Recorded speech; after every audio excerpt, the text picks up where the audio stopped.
Good morning, everybody, and thanks so much for joining us here on KXAN Live. I'm Will DuPree, coming to you from the KXAN Live studio on this very rainy Friday. Surprise, we have rain here in the forecast. If you want those details, they are available at KXAN.com. And many of you may have dropped off your kids this morning at school on this rainy day, but we really focused this week on letting you all know about different things that are happening across our area in terms of back to school, getting ready for this new school year, and what concerns some of the district leaders have. Two of our morning anchors here at KXAN, Tom Miller and Sally Hernandez, talked to 5 different superintendents this week and shared those conversations with all of you. These are the districts they spoke with: Austin, Hayes, Round Rock, Manor, and Georgetown. And we are here today to share some of the takeaways from that conversation. So joining me here in the studio, we have a full house. Tom and Sally, thank you for being here. We appreciate it. Thanks. So I want to add one more to the list. I just wrapped up the interview with the Lake Travis ISD superintendent too. So we got 6 that we can talk about. All right, 6 coming up. So we just want to start off really quickly because these conversations are happening all over our area. They have different concerns, but really 2 similarities emerge in a lot of the interviews that you all had. It was about school safety and security and teacher vacancies. Tom, let's start with school security. You spoke with both Round Rock ISD's superintendent and the interim superintendent for Austin ISD, and they mentioned that they have 2 new district police chiefs. That was very interesting to me that both those districts, 2 large ones, have a new leader in terms of school security. Yeah, that may be coincidental, it may not be, but in the case of Austin ISD, I know that their police chief was leaving for a different job. But the person who they brought in, now Chief Wayne Sneed, is somebody that I'm actually very familiar with, coincidentally, and it's because in the past we've done coverage on mental health, and he, for a long time, was sort of the head of mental health within Austin ISD. So that's been his primary focus in the past. He was a lieutenant before he became promoted to chief.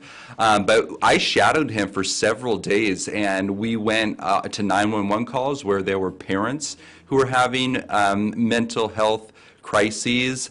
But he primarily focuses on students in the classroom and helping, we talked about suicide, we talked about just behavioral issues, we talked about the full spectrum of things and how his goal was for him to not to be viewed as sort of a judicial officer, somebody who would potentially get you in trouble with the law, but they wanted to steer their students toward pathways that could lead to positive results, to get them back on track with the mental health help that they need. I am not as familiar with the Round Rock chief other than to say he's coming from a school district, a larger school district in Florida, and the superintendent for Round Rock ISD was very excited about what he potentially brings to the table. What's also interesting that emerged from your conversation with the Round Rock ISD superintendent is that they are bringing in a third party to look into school safety, and I want to play a part of that conversation that you two had. We have a third party who will be doing a full scale audit to our district. So they will visit all our campuses, checking all our processes and systems we have as far as safety and security. And they will be giving us, obviously, in-depth kind of report as well as recommendation that can help us even take our safety and security to the next level. Again, that's Dr. Hafed Asaiz from Round Rock. Tom, did he say when those recommendations from that audit might come back for the district? I didn't hear when they were going to come back, but I know that the audits were happening on Wednesday, so you've got to assume they were going to be soon, and I believe he mentioned that it was the principals who were sort of in charge of this, and they would be reporting back. Sally, I know you and I talked about this a little bit on air, and just talking about that it would be nice if those are made available to the parents to see sort of where things stand in terms of safety and security. And I know the district wanted to take those and upgrade security based off of what the results said. And Sally, turning now to some of the conversations you've had, Hayes, CISD's superintendent, talked to you about this external door audit that they had. Can you talk about what that involved? Yeah, so it comes after, of course, the Uvalde school mass shooting that happened in May. Every school district in the state of Texas was told that you need to check the doors to make sure that they're working properly. So what the superintendent did over at Hayes CISD, Dr. Wright, is that he and his team it was interesting, well, because they took everything that went wrong in Uvalde and just kind of looked at it with the list that they have now about the security and kind of checked off and said, yeah, we got that. Yes, we have this. Yes, we need this and that. And the door was one thing that they needed to make sure that they crossed off that list. So they went to every single door on their campus, all the elementary schools, middle schools, high schools, and they made sure that the doors were working properly. If it's not working properly, then they would get it fixed. They made sure that there was a command person that they would have on site should something happen, something that was controversial during the Uvalde mass school shooting. They also made sure with their local law enforcement that they worked with the police department to let them know if there is an emergency and we say it's in room XXX, that the police officers know exactly where classroom XXX is so they can go and respond quickly. Again, another thing that went wrong in Uvalde. That is really interesting, too. In the Hayes superintendent there also talked about expanding the district police department. I want to play part of that interview that you had with him a little bit earlier this week. That will be 15 total for the district. We have 26 campuses, and so we have 2 school resource officers at each of the high schools and 1 at each of the middle schools. And then we are sectoring the district so that the 3 additional ones that will be for elementary patrol can arrive at any of the buildings within their zone within about 2 minutes. And so they'll always be on call, and they won't have the same routine daily. And with that enhanced presence, we feel like if we do our part and we keep the door shut, we can have somebody there instantaneously. Sally highlighted that they wanted to be able to get to classrooms within 2 minutes. 2 minutes. Wow. Yeah, and I thought that was significant too. There are some things that Dr. Wright laid out to us in what was probably an hour-long conversation with my photographer, Julie Karam, at the time. And it was discussing about what the school is doing and also, Will, like what they can tell us. There are some things that the school administration needs to keep not so public because they don't want the information to get out to somebody who might want to go out and do something bad. But 2 minutes was significant because I thought that's really precise. 2 minutes, you want to get the emergency teams out there to the school in case there is an emergency. And what I think was interesting about that part of the conversation too is that Tom and I interviewing these superintendents comes from a line of coverage that our other reporters have covered as well as with these superintendents and just the school districts.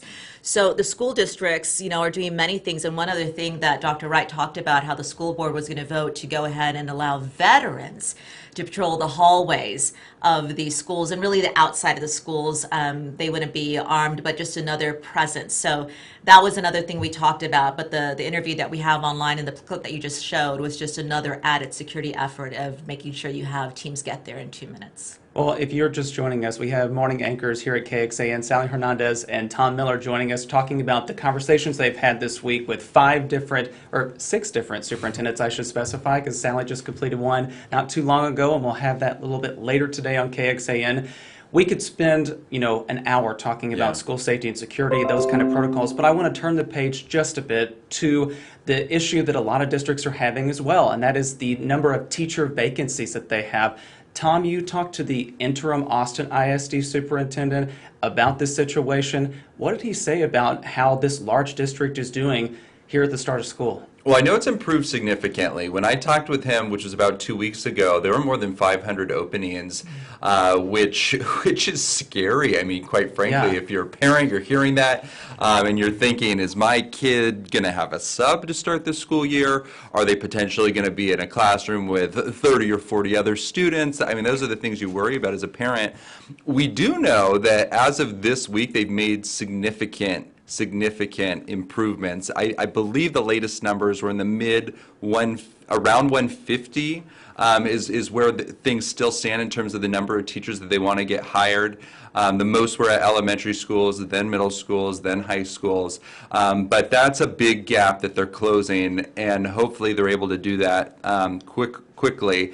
One of the things that you probably heard is that if you have a bachelor's degree, they want you. If you're looking for work, or maybe you don't have a teaching certification, but they say that all it takes is a bachelor's degree, and they're willing to get you the training and help that you need to become a teacher. Or in that case, immediately you could become a substitute teacher. Wow, because they need that help too. Yeah. Let's listen to just a portion of that interview with Austin ISD's interim superintendent, talking specifically about classroom size and how it's affecting teacher vacancies. What's the plan to get up to speed with hiring, and also, can you promise parents that these classrooms aren't going to be too crowded? We don't want overcrowded classrooms and, causing safety issues. And so that's something that we're working hard at now, is plans to mitigate stuff like that. And so it looks like in some instances, positions that were formerly like teacher coaches or instructional coaches may have to go in to support the needs that are taking place right there in the classroom. Unfortunately, we dealt with some of this last year. We even had some principals that were, teaching courses throughout the year just because the teacher shortage began last year. And so we're kind of picking up where we left off, but wanting to be in a better place, of course. So we're still actively recruiting out there. It's very competitive because, like I said, every district is struggling. And so that's where we are right now. Yeah. Still actively recruiting, even though the district has begun its new school year. Yeah, we were there when we did the interview. They had just held like a teacher hiring fair, and they were holding another one later on that week. So it's definitely something that they're looking for. Yeah, the need's still there. We know that it is a very tight labor market in nearly every industry, and our schools and school districts are not excluded from that. And Sally, you spoke with the Manor ISD superintendent, and one thing that struck me from that conversation was another novel approach of bringing people in to fill some of those jobs, not just from the U.S., but outside the country. Outside of the country, these are international teachers who are coming in to teach the students there. They have more than 100 of these teachers. Everybody's experiencing a shortage of teachers. There is not a single school district that Dr. Spencer from Manor ISD could point me to say that school district is not losing teachers. It's something that the entire country is dealing with. So they're having to really think outside of the box. And for them, that meant going and approaching international teachers to bring them on board, more than 100, which is pretty unique to Manor ISD with this program. But the way that they also make sure those teachers stay on board is to make sure that they are appreciated along with the other teachers that they have in Manor ISD for quite some time, to make sure that they know Manor ISD is a good place to live, it's a good place to send your kids to school. They really emerge these international teachers with what Manor has to offer, everything from this is a place where you may want to live, and this is if you want to see some art, you should go to this art museum over here in Manor. If you want to eat good food, go to this restaurant. Really just encourage them to stay and grow in Manor and hopefully continue their education. I want to play a part of that conversation that you had again with Manor ISD's superintendent. We have this year 100 plus international teachers that are coming to Manor ISD, which again has really helped with the teacher shortage. We are just so excited to have our new international teachers here in the district with us. I don't know of any district in the country where they do not have vacancies at this moment. It's not to say that there are none, but many of us are in the same boat where we have vacancies that we're trying to fill. But the teacher shortage and the staff shortage in education is a huge challenge for us. And so we're continuously working through innovative structures and measures to be able to ensure that our scholars are going to have access to the best educational process ever.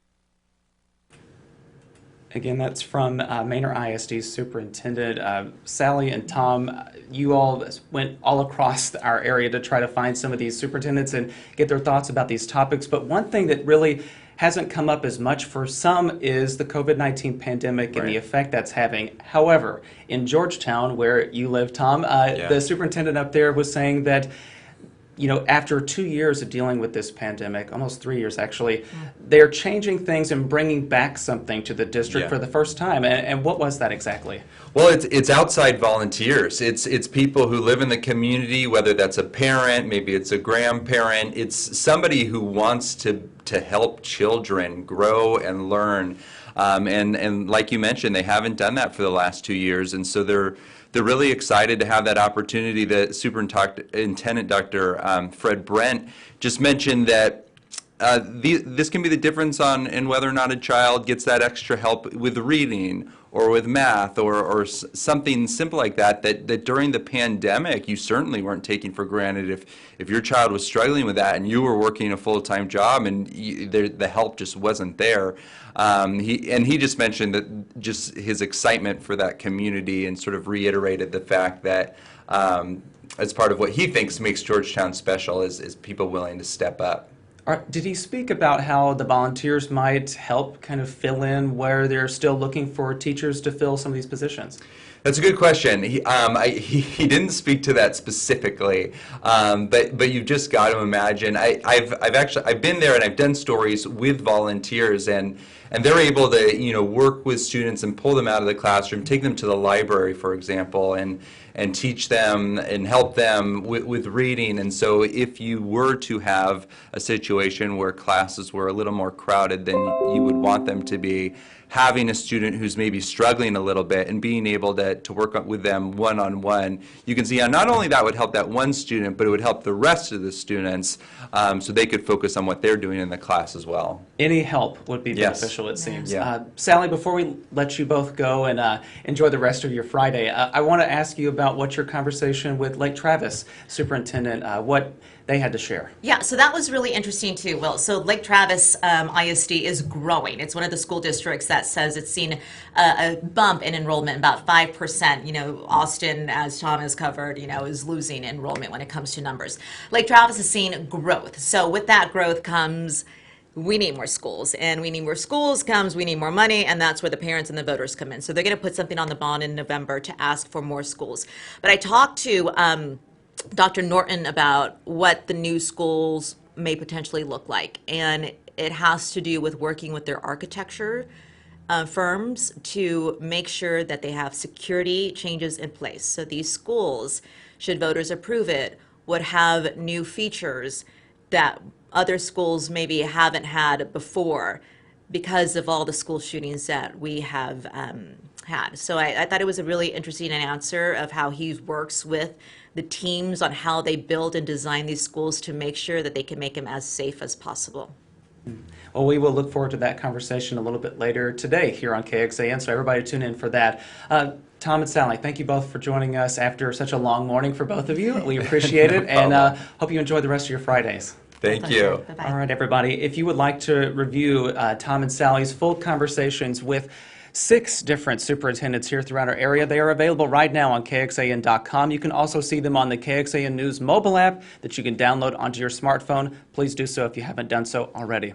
Thank you all again for watching. Hope you all enjoy the rest of your Friday. Enjoy the rain that we're seeing out there because it is still coming down in parts of our area, so enjoy it. We'll see you back here another time, everybody. Please take care.